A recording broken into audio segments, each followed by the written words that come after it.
everyone, and welcome to Shelby This Week. Top news stories: a bunny in the township, avoid boating casualties, and a Lincoln dinner. All this, plus much more, but first, exciting events happened for families recently in Shelby. Chris Zenfeneg reports on these Easter events. A sign of spring was in the air on Saturday morning as families gathered for the Easter Bunny Brunch at the Shelby Community Center. Pizza, pop, and other assortments were provided for the attendees. A magician was also present, entertaining children with various magic tricks. Children watched in awe as the magician brought along his furry friend and trusty companion, Hot Dog.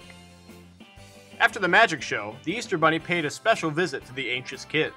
A photo opportunity was also offered for those willing to pose with their favorite Easter friend. After the festivities, families had the chance to travel to Riverbend's Park for the annual Easter Egg Scramble. The event was sponsored by the Shelby Township Kiwanis Club. Nancy tells us more. Every year we sponsor the egg scramble, and we usually donate about $500 for the candy and so forth, and then we come out here and help distribute it. So it's one of our functions every year. We're ahead of the game this year. We got great sponsors of Genesis, Shelby Daybreakers.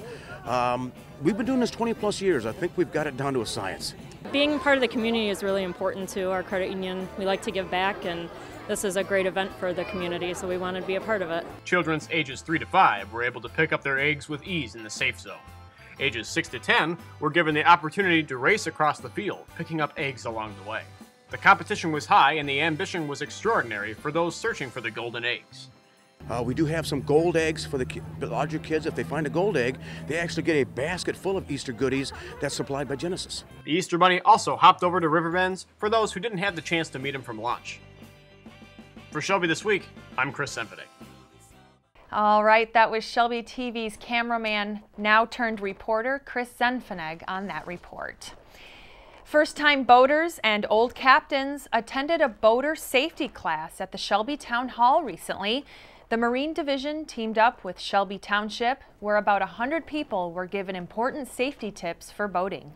We make them aware of the laws, the rules of the road, as it's called, and how to enjoy boating. We're not out there to ruin anybody's weekend. We're out there to make sure that they have an enjoyable weekend. So that's the basis for the training. And we also tell them that once you've taken this class, when it does become law, which we hope someday it will be, that everyone needs to have a license. You'll be a step ahead.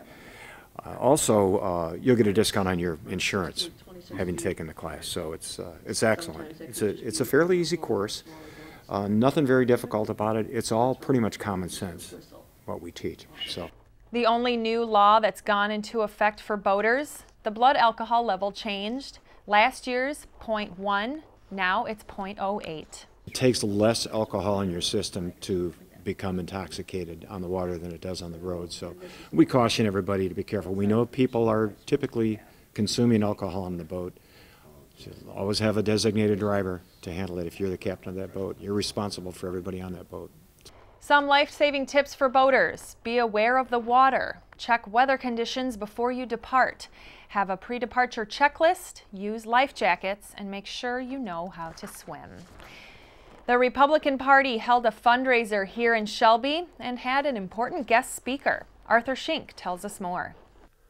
The Macomb County Republican Party held its annual Lincoln dinner at the Palazzo Grande Banquet Center in Shelby Township.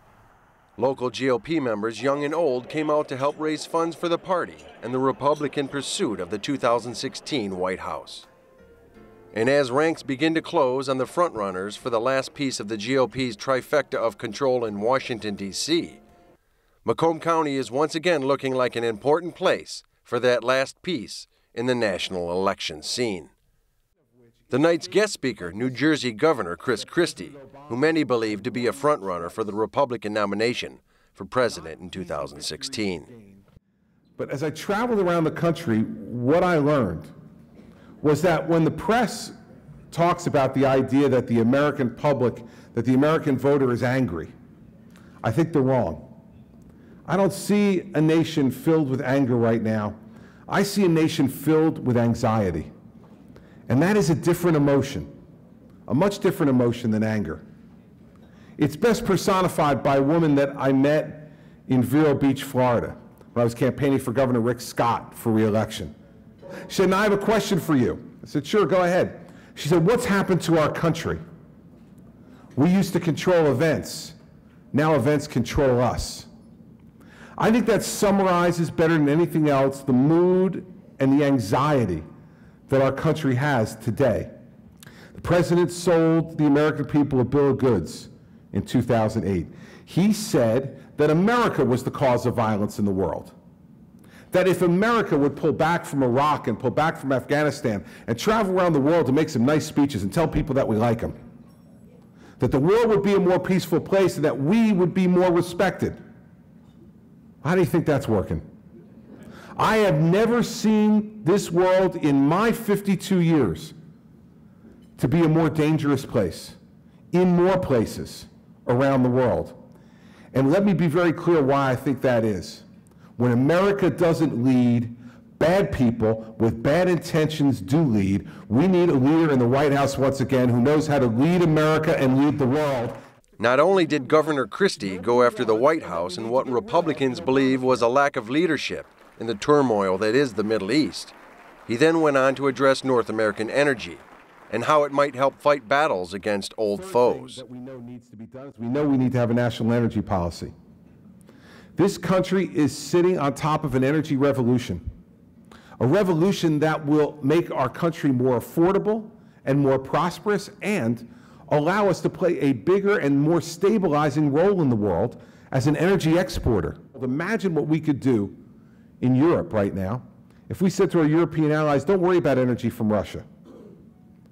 America and Canada and Mexico will help to supply you with the energy that you need.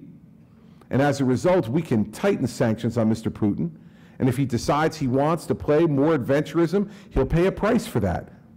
Those in attendance were impressed, not only with Governor Christie, but also the evening itself. I think it was important, and he certainly did put a very strong emphasis on our national defense and national security, homeland security, what is happening by not having a really cohesive foreign policy from this White House, this current administration. And, you know, I'll tell you, the first and foremost responsibility of the federal government is to provide for the common defense. Then I thought it was also very important how he talked about having a national energy policy. That is so absolutely critical. He clearly hit some very strong points that I agree with. We need to stand up for what we think is right, and he's prepared to do that. So I was impressed with what he had to say tonight, and he clearly is a man that isn't afraid to speak up, and that's good to see in a candidate.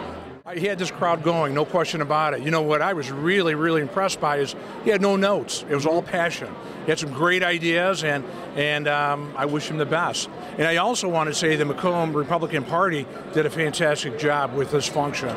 It looks to me like a sellout. Everybody's having a great time, and I think it's wonderful, and I hope to see other events like this in Shelby Township.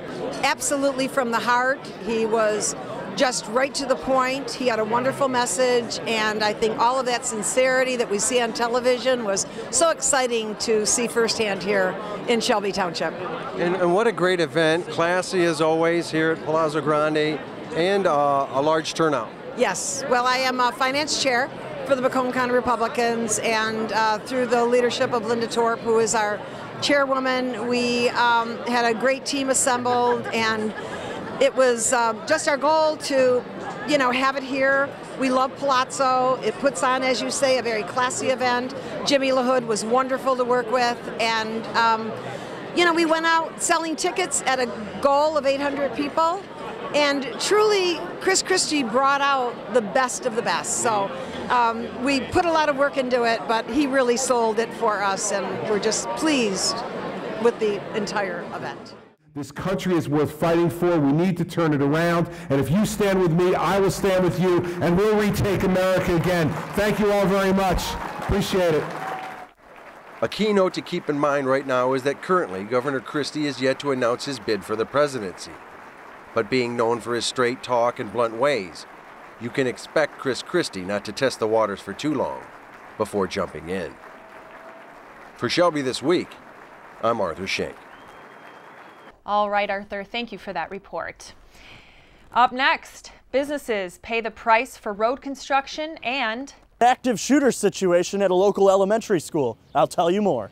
We'll be back with that active shooter story and more news after this. Junior Leadership Macomb is an organization made up of high school juniors from various Macomb County schools. Through this program, students learn the skills necessary to become an effective leader and also learn more about Macomb County government and services. As part of our program, we are holding a fundraiser to benefit Friends of Foster Kids at the Alex and Ani store at Partridge Creek. Friends of Foster Kids is a nonprofit organization that helps children in the foster care system in many ways, from providing basic necessities and support to helping them adjust to life on their own. This amazing organization does a lot, but it can only do so much without your support. Please help the Friends of Foster Kids by attending our fundraiser on April 29th from 6 to 9 p.m. There will be beautiful jewelry, light refreshments, and lots of opportunities to learn more about the miracles that happen every day thanks to Friends of Foster Kids. A portion of the evening's proceeds will go to Friends of Foster Kids, which will directly impact the lives of local foster children.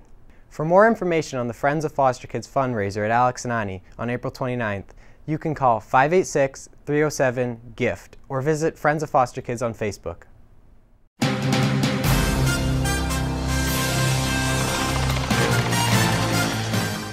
Road construction is underway, but not just in Shelby, in towns south of us that Shelby residents use every day to commute to work. Charlie Cadotto gives us the details. If you drive through Van Dyke and Sterling Heights, it's no secret that construction has taken over. Roads are busy as is, but a major $34 million construction project isn't making traffic any easier. And that's why many residents are finding alternate routes to avoid the area entirely.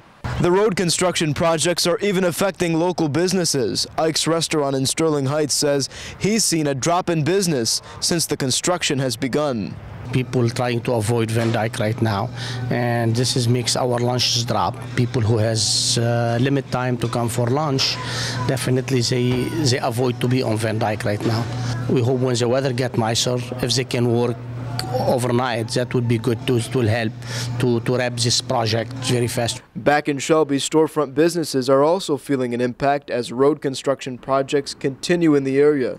Clothing clinic Cleaners on 24 and Hayes says their business has dropped since construction crews have closed a part of 24-mile road. The dry cleaners business is a little bit getting busy, start March, but this year it's pretty slow. Talked with other business owner in this complex, and they said same thing. They told me, oh, we're slow. Affected businesses say they hope road projects can wrap up quickly, especially as the weather gets warmer. We are hoping they will do the road fast as possible, and take in consideration always the businesses who's getting affected. For Shelby This Week, I'm Charlie Cadotto. Okay, good report on all that road construction.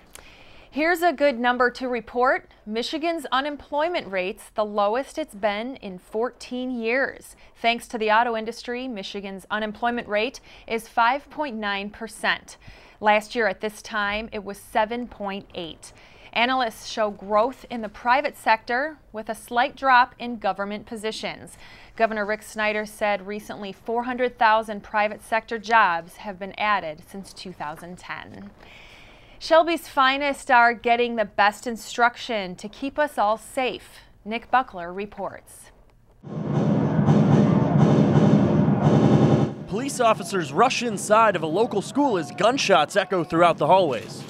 Well, not real gunshots. The abandoned McGahay Elementary was where Tactical Encounters Incorporated put Shelby Township police officers through active shooter training. It can happen in any environment. We tend to use schools because it's a facility that we can get a lot easier than we can get a shopping center or an office complex. But the tactics that we train in this environment can be attributed to any other environment that an active shooter situation takes place in. On a previous edition of Shelby This Week, Chief Shalide stressed the importance of getting this type of training, since Shelby police hadn't gone through anything like it before. Now his plan is being put into action. When we're dealing with training, it's always invaluable to put people in real-life situations and test them at the highest stress level. That real-life scenario affords them the confidence to do the things when this, God forbid, ever comes to Shelby Township or to one of our schools or our businesses. So it really heightens their level of training, their level of ability to be successful. Police officers went through intense training to react to an active shooter situation should it come to Shelby Township. For Shelby This Week, I'm Nick Buckler. That looks like great training. Bullying can be addressed at home by parents talking to their kids, but Shelby Township Police went one step further and spoke to kids about this important issue at school. Stacy Sansatera explains. Okay, that's great. That's great. Law enforcement officers, teachers, and other adults play an important role in protecting children and helping them to gain valuable life skills. If I want to look confident, how should I walk? Should I walk like this? Yeah? What if I'm walking with my head up, right, and walking? How's that? Does that look pretty good? Right? And we all know that bullying in schools is a very serious concern that can lead to school violence. We came here to talk about bullying. We were asked to come discuss it with a classroom of kids, and it turned out to be 120. We were really excited to come out and talk to them not just about regular bullying, but about cyberbullying as well, and about how they can protect themselves and their friends.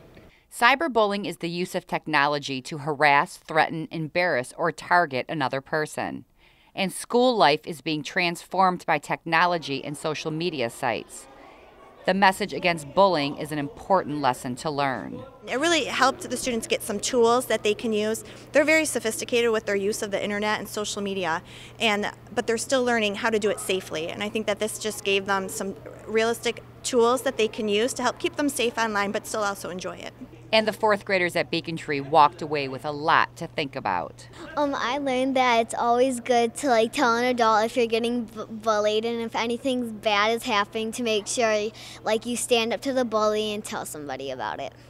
Because that person feels bad about themselves and you won't get friends, and it just makes everyone feel bad and not like you. Someone could post mean comments and take a picture of it and post more mean comments. The most important thing that I learned is that if you're being picked on, you should tell an adult, or you should just act like he's invisible. When somebody's bullying you, it means that the bully has been bullied itself usually, and it wants you to feel the pain that they felt.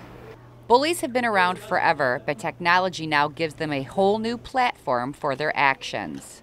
It is important for everyone in the community to work together to send a unified message against bullying. Sometimes we get that negative, I guess you could say, we're looked down on. Nobody wants to come to us for help at times because they immediately think they're going to get arrested, or maybe things are going to escalate from there and get worse.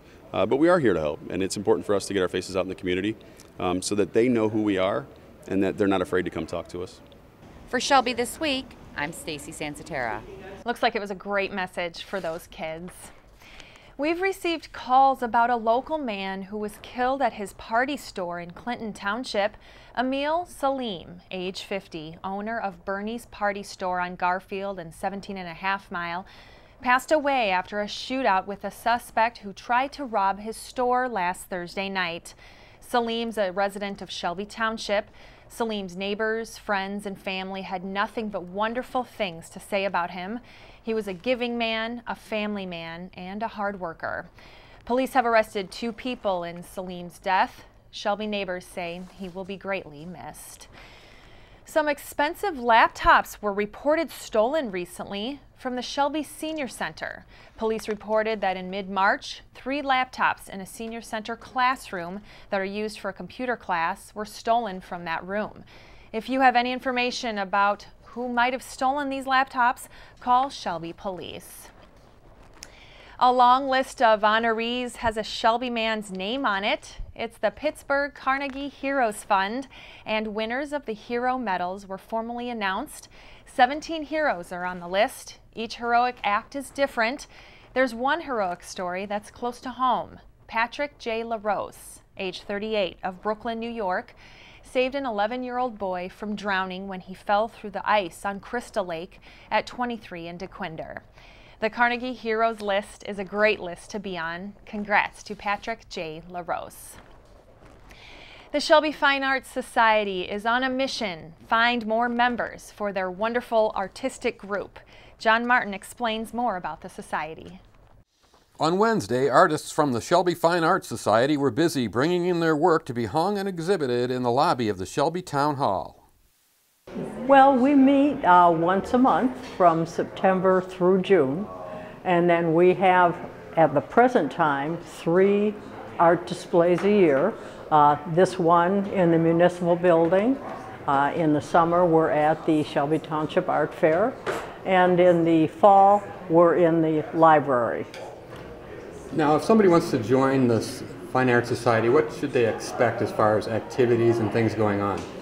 Well, every meeting we have a demonstrator who is always good at teaching. These are people that are award-winning artists, and they've sold work, and they're good at teaching, and they'll do a demonstration for various mediums: watercolor, acrylic, oil, pastel, pencil, color pencil, and it's a variety. How do you get this effect of, is that like, that looks like mist in the water? How do you get that going? Well, the more you do watercolor, the more little tricks you pick up, you know. So I've been doing this ever since I was a kid, you know. I really got into it after I retired from GM. Yeah, at GM I was a clay modeler. Oh, really? Okay. So I was always interested in art. So you worked at the Tech Center? Yeah. With all those other artists? Yeah, it was, it was a fun place to work. You do not have to be a resident of Shelby Township to belong to the Art Society.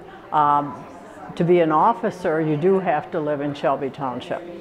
But other than that, we welcome people from all surrounding areas, and we get involved in other activities too. We have a workshop usually in the fall and one in the spring where we have again a teacher, but this is an all-day workshop, and the people can learn a lot more about a particular medium in those types of workshops.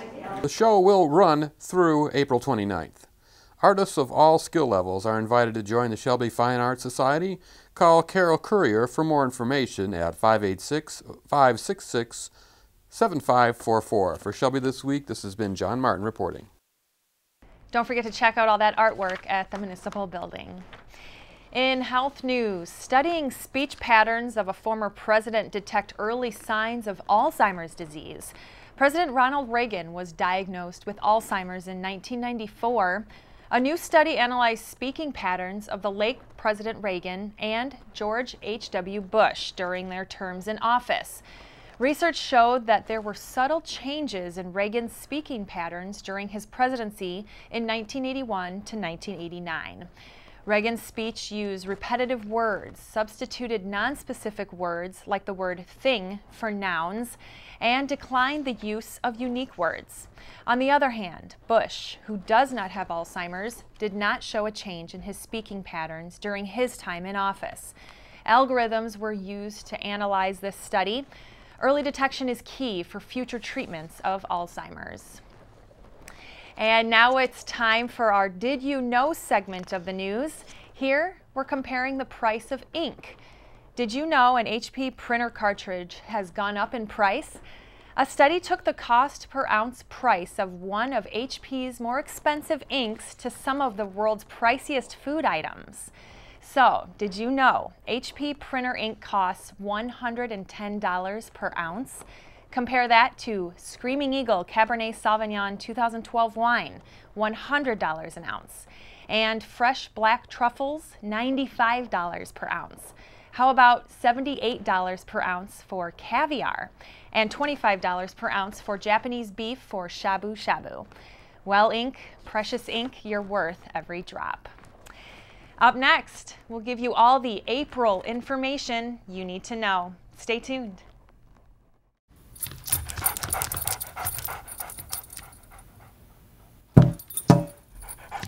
There's a shelter pet who wants to meet you. Meet one today. Visit theshelterpetproject.org. Adopt.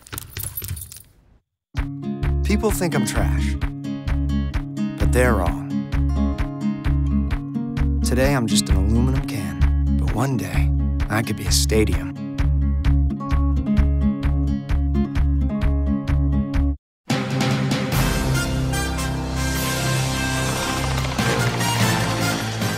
It's April. There's a few nationally recognized holidays for animal lovers we want to share with you.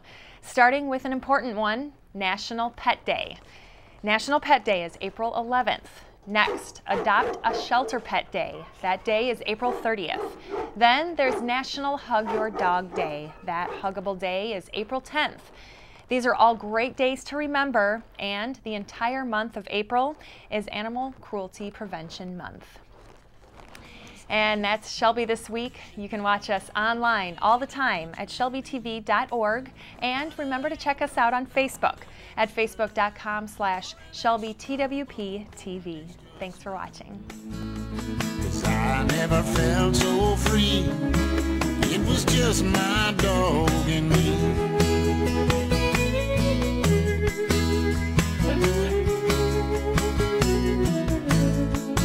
Then she gives me that look like she'd lay down her life.